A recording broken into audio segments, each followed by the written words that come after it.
چت جی پی تی از تو میخوام که بری 2 کتاب تاریخ تبری و 2 قرن سکوت رو بررسی کنی با تمام جزئیات. به من فقط در 1 خط بگو که عرب ها ایران رو کنترل کردن یا نه. بله، بر اساس هر 2 کتاب تاریخ تبری و 200 سال سکوت، عرب ها پس از فتح ایران کنترل این سرزمین را به دست گرفتند. بسیار خوب. آیا اجازه دادن به مردم ایران در آن زمان دین خودشون رو ادامه بدن یا مجبورشون کردن که اسلام بیاورن با شمشیر؟ بر اساس منابع تاریخی مانند تاریخ تبری و 200 سال سکوت، اعراب به مردم ایران اجازه دادند که دین خود را حفظ کنند، اما با پرداخت جزیه، مالیات غیر مسلمانان.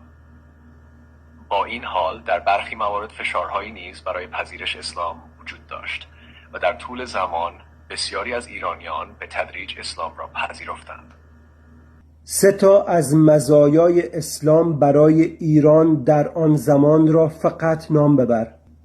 وحدت سیاسی، پیشرفت علمی، عدالت اجتماعی.